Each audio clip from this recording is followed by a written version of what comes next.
আসসালামু আলাইকুম। প্রিয় দর্শক, এটা ফেব্রুয়ারি মাস, ভাষার মাস, এবং 21শে ফেব্রুয়ারি মাত্র একদিন আগে গত হয়েছে। আজ 22শে ফেব্রুয়ারি আমরা কথা বলছি, এবং ঠিক 21শে ফেব্রুয়ারির দিন অদ্ভুত একটা বিষয় নিয়ে বিতর্ক তৈরি হয়েছে। সেই বিতর্কটা হচ্ছে যে আমরা ভাষায় কি কি শব্দ ব্যবহার করব, কি কি শব্দ ব্যবহার করব না।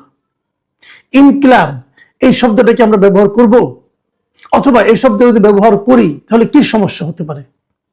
এর বিপরীতে আর কি কি শব্দ, আজাদি এটা কি শব্দ, এই শব্দটা কি বাংলা শব্দ, অথবা যদি বাংলা শব্দ না হয় তাহলে কি আমরা ব্যবহার করতে পারবো না।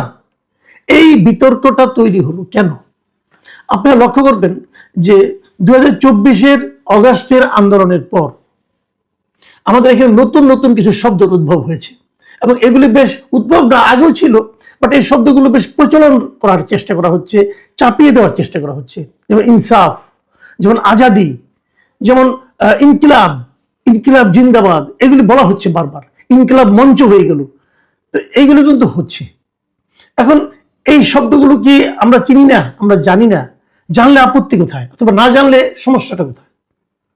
দেখুন, এটা নিয়ে আমি গতকালকে একটা টকশোতে ছিলাম, আমাকে এই প্রশ্নটা বারবার করা হচ্ছিল, যে আমি সেখানে একাধিকবার বলেছি, দেখেন বাংলা ভাষায় অনেক বিদেশি শব্দ আছে, এবং সেই বিদেশি শব্দগুলো থাকাটা কোনো অন্যায় না।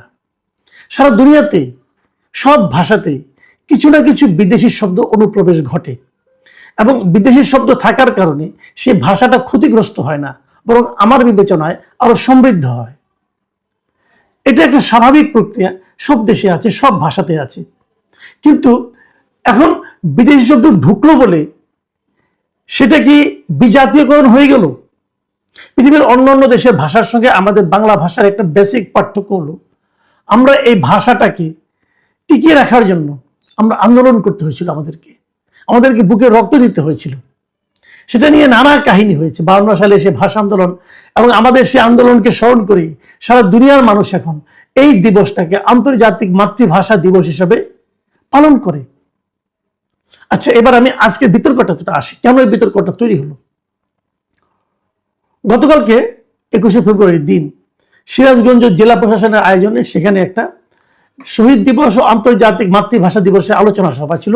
সেই সভায় সরকারের বিদ্যুৎ, জ্বালানি ও খনিজ সম্পদ মন্ত্রী ইকবাল হাসান মাহমুদ টুকু ওখানে বক্তৃতা দিয়েছিলেন। এই ভদ্রলোক একজন মুক্তিযোদ্ধা ছিলেন, মানে 71-এ সশস্ত্র সংগ্রামে উনি মুক্তিযুদ্ধ করেছেন।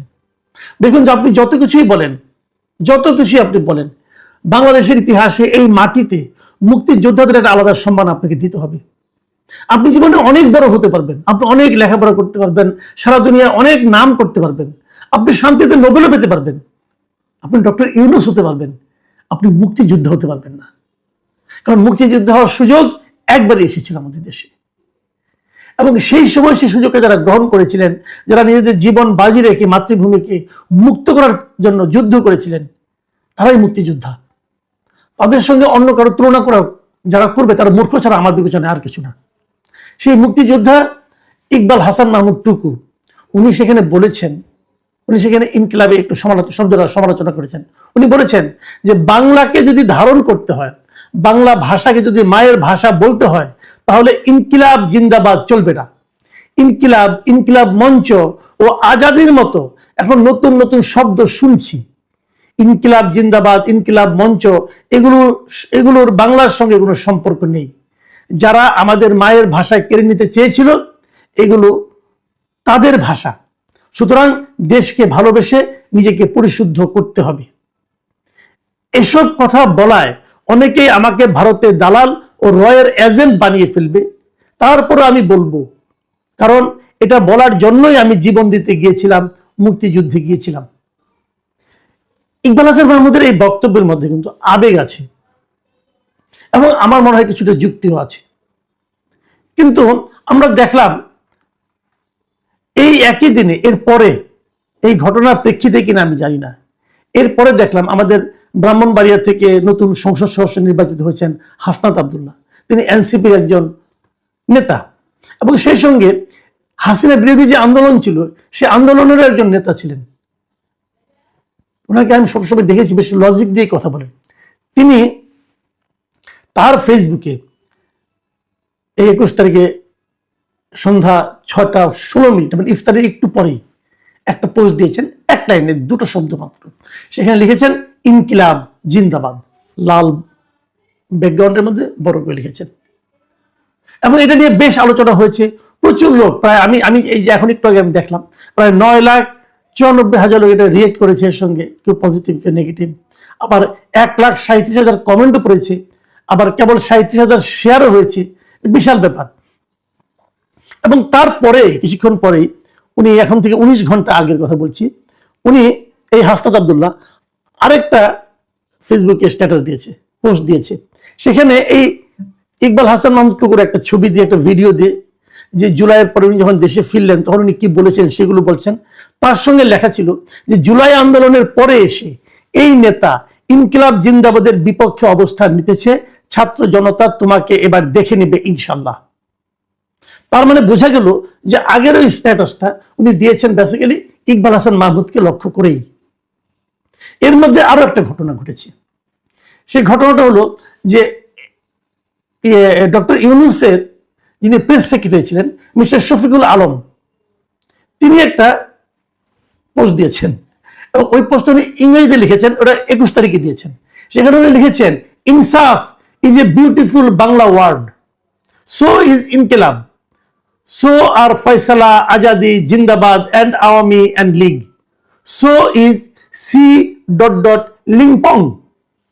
মানে এই শব্দগুলো যে আপনি যে বললাম, যে উনি বলতে যাচ্ছেন যে ইনসাফ একটা চমৎকার সুন্দর বাংলা শব্দ, ইনকিলাব, ফয়সালা, আজাদি, জিন্দাবাদ, আওয়ামী লীগ, এই সবগুলি নাকি খুব চমৎকার বাংলা শব্দ। এবং একই রকম ওই খুব ইদারিং সময়ে খুব প্রচলিত একটা শব্দ আছে না, চুদিয়া, চু তারপরে আর ডট ডট দেখ হয় না আপনার, লিংপং, এটাও নাকি খুব চমৎকার একটা বাংলা শব্দ। এটা লিখেছেন শফিকুল আলম। এখন এটা একটা ইস্যু হয়ে গেছে, আসলে এটা বাংলা শব্দ কি শব্দ না। দেখেন আমি বলি এগুলো আসলে একটাও বাংলা শব্দ না, আমি শুরুতেই বলেছি। শফিকুল আলম নিজেকে অবশ্য খুব জ্ঞানী মনে করেন, এবং উনি যতই জ্ঞানী হন না কেন, সরি টু সে, ওনাকে বলতেই হচ্ছে ভাই আপনি যে শব্দগুলি বলছেন এগুলি একটাও বাংলা শব্দ না। উনি হয়তো বলতে চেয়েছেন এগুলি চলতে চলতে বাংলায় রূপান্তরিত হচ্ছে, না এটা চলতে চলতে বাঙালি শব্দ না, এটা বাংলা ভাষার অংশ হয়ে গেছে। এভাবে ভাবেন, এটা বাংলা ভাষার অংশ হয়ে গেছে, কিন্তু এটা বাংলা শব্দ না।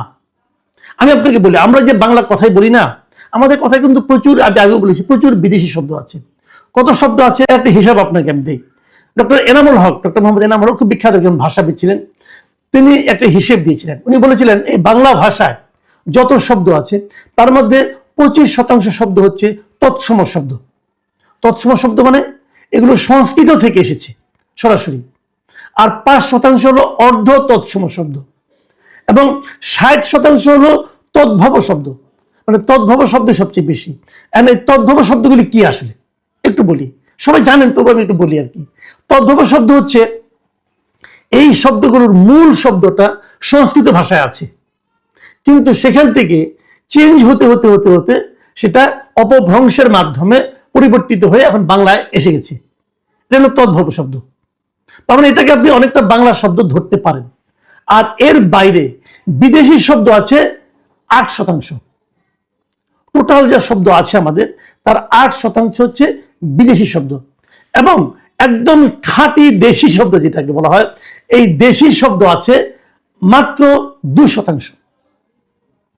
তাহলে এই তদ্ভব শব্দ যেটা আছে এটাকেও কিন্তু আমি খাঁটি বাংলা শব্দ বলতে পারি।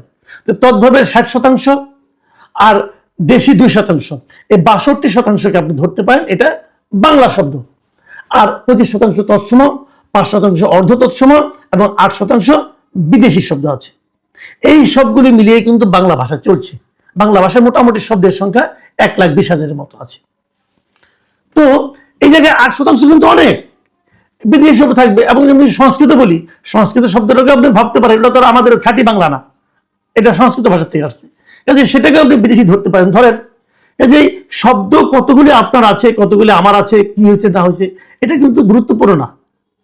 এই শব্দগুলো আসাতে, এই শব্দগুলো আমরা যখন ব্যবহার করি এতে আমাদের ভাষা সমৃদ্ধ হয়। এই যে আমরা বলি না ইনকিলাব, ইনকিলাব একটা আরবি শব্দ, এটা আরবি থেকে আছে। এই যে বলি আমরা জিন্দাবাদ, বাংলাদেশ জিন্দাবাদ বলি, অমুক লোক জি জিন্দাবাদ, অমুক ভাই জিন্দাবাদ বলি, এই জিন্দাবাদ শব্দটা কোথেকে আসছে? এই শব্দটা আসছে ফার্সি থেকে। তো এরকম বিভিন্ন জায়গাতে শব্দ আসছে, আমাদের এগুলো মানতে কোনো সমস্যা নেই। ইনকিলাব জিন্দাবাদ বলে আমার কোনো সমস্যা নাই, কিন্তু আমার কথাটা কি জানেন, এই যে আমি বলি ইনকিলাব জিন্দাবাদ বলতে আমার কোনো সমস্যা নাই, এই আমি কিন্তু বলি জয় বাংলা বলতেও আমার কোনো সমস্যা নাই। তো আপনারা যারা ইনকিলাব জিন্দাবাদ বলেন তারা কি জয় বাংলা বলবেন? তারা কি জয় বাংলা বলতে দিবেন? অথচ আমাদের এখানে মুক্তিযুদ্ধের সময় জয় বাংলা ছিল সবচেয়ে প্রধান স্লোগান। ওই একটা স্লোগান দিয়ে আমরা দেশ স্বাধীনের জন্য আন্দোলন করেছি, সেটা ছিল জয় বাংলা। তা আপনারা জয় বাংলা বলতে আপনাদের গা রিরি করবে, আর ইনকিলাব বলতে আপত্তি করলে আপনাদের মেজাজ খারাপ হয়ে যাবে। ভাই এটা তো হয় না। এখন আপনি বলবেন না জয় বাংলা তো আওয়ামী লীগের দলীয় স্লোগান, আপনি জয় বাংলাকে আওয়ামী লীগের দলীয় স্লোগান বলেন, তাহলে কেউ কেউ তো ইনকিলাব জিন্দাবাদকে অন্য কোনো না কোনো দল, কোনো না কোনো অংশ, কোনো না কোনো গোষ্ঠীর একটা স্লোগান এসে বিবেচনা করতে পারে। তখন আপনি কি করবেন? তখন তো আপনার সহ্য হবে না। তো আপনারটা হলে ঠিক আর অন্যেরটা হলে বেঠিক, এই মানসিকতা থাকা চলবে না। আপনারা জয় বাংলা স্লোগান বলার কারণে গত 18 মাস অনেকে চাকরি চলে গেছে, অনেকে চাকরি চলে গেছে। আমি জানি এই আপনার ইয়ের কাছে, এই যে আপনার পদ্মা সেতুর এখানে একটা স্কুল আছে, স্কুলে কয়েকজন ছাত্র গাড়িতে করে যাচ্ছিল, স্কুলের স্টুডেন্টের ভাই, বাচ্চা ছেলে, তারা জয় বাংলা স্লোগান দিয়েছিল, তাদের স্কুল থেকে বের করে দেওয়া হয়েছে। এই ইয়ের এখানে এই আপনার পদ্মার এখানে যে ক্যান্টনমেন্ট স্কুলটা আছে সেই স্কুল থেকে বের করে দেওয়া হয়েছে। কেন? এই ছেলেরা কি বুঝে? এই ছেলেরা জয় বাংলা কি বুঝে? বাংলাদেশ জিন্দাবাদ কি বুঝে? 15-16 বছর ধরে শুনে আসছে, ছবিটা দিয়েছে তার স্কুল বাসে বসে, এমন তো তারা আন্দোলন করতে যাচ্ছিল। তো তখন এই স্লোগান আপনাদের সহ্য হয় নাই, স্কুল থেকে আপনাদের বের করে দিতে হলো। তো জয় বাংলায় আপত্তি আর ইনকিলাব জিন্দাবাদ নিয়ে প্রশ্ন করলে আপনাদের মাথা খারাপ হয়ে যাচ্ছে। ভাই এত রাগ তো ভালো না। এই রাগ আপনি কার সঙ্গে দেখাচ্ছেন? আপনি এমপি হয়েছেন হাসনাত আব্দুল্লাহ, মাথায় রাখতে হবে। এত চেটাং রাগ দেখালে চলবে না। আর আমি শফিকুল আলমের কথা কি বলবো, তার কথা যত কম বলা যায় তত ভালো, ওটা আমি বাদ রাখলাম, ওটা হিসাবের বাইরে। কিন্তু প্রশ্ন হলো এটা, একজন মুক্তিযোদ্ধা বলেছেন যে ইনকিলাব জিন্দাবাদটা যারা আমাদের মুখের ভাষায় কেড়ে নিতে চেয়েছিল তাদের স্লোগান। হ্যাঁ তাদের স্লোগান, এটা পাকিস্তানিদের স্লোগান ছিল। আপনি পাকিস্তানিদের স্লোগান দিবেন আর ওইটা একজন সমালোচনা করলো, তার উপরে আপনি ক্ষেপে গেলেন, এটা হয় না। একটা কথা মাথায় রাখবেন, ভাষায় অনেক ভাষা আসবে, অনেক ভাষায় অনেক শব্দ, অনেক বিদেশি শব্দ আসবে, কিন্তু সেটা যদি অটোমেটিকলি আসে, ধীরে ধীরে আসে, কোনো সমস্যা নেই। কিন্তু আপনি জোর করে আমদানি করছেন কেন? ভাবুন তো একবার 2024-এর এই অগাস্ট আন্দোলনের আগে ইনকিলাব মঞ্চের কথা শোনা গেছিল, তখন ইনকিলাব জিন্দাবাদ কেউ বলতো? কেউ বলতো? একজন দেশদ্রোহী আছে আমাদের পেশে বসে আছে, পিনাকি ভট্টাচার্য, উনি এই স্লোগানটা মার্কেটিং করছেন, ইনকিলাব জিন্দাবাদ, আজাদি জিন্দাবাদ। ইলেকশন আগের দিনে দেখলাম যে ইনকিলাব জিন্দাবাদ, আজাদি জিন্দাবাদ করে কেঁদেই দিলেন, চোখ মোছা ভান করলেন চশমা খুলে, জামাতকে জিতাতে হবে। জামাত যখন জিততে পারে নাই, এখন আপাতত চুপ আছে, একটু শীত বুদ্ধি গেছে আর কি, দেশ একটু শান্তিতে আছে বোধ হয়। তো এগুলি চলবে না। বিদেশি শব্দ অবশ্যই আসবে, আমার কোনো আপত্তি নেই, কিন্তু সেটাকে জোর করে আনতে গেলে সমস্যা আছে। দেশি শব্দকে জোর করে থামাতে গেলে সমস্যা আছে। আপনি আন্দোলন করবেন, করেন, কেন আন্দোলনের সময় ইংরেজি শব্দ ব্যবহার হয় নাই? ঢাকা ব্লকেড ব্যবহার হয় নাই, কমপ্লিট শাটডাউন, এগুলি বাংলা শব্দ ছিল, দেশের লোক এগুলি বুঝতো, চালিয়েছেন তো, কোনো সমস্যা তো হয় নাই, কেউ তো কিছু বলে নাই, প্রয়োজনে চলে এসেছে অটোমেটিকলি। কিন্তু আপনি জোর করে আমদানি করবেন, ভাই এটা হবে না। এবং আমদানি করে তারপর উকালতি করবেন, তাও হবে না। যেটা অটোমেটিক আসার সেটা অটোমেটিক আসবে। আর আরেকটা যেটা অটোমেটিক এসেছে দীর্ঘদিন, যার উপর ভিত্তি করে এই দেশ স্বাধীন হয়েছে, সেটা কোনো একটা পার্টি তার দলীয় স্লোগান বানিয়েছে বলে ওই স্লোগানটার অপরাধ হয়ে গেল, তা তো হতে পারে না। এইভাবেই ভাষাকে বিশ্লেষণ করতে হবে, ভাষার মধ্যে রাজনীতি ঢুকাবেন না প্লিজ। প্রিয় দর্শক, এখন এই পর্যন্তই। আল্লাহ হাফিজ।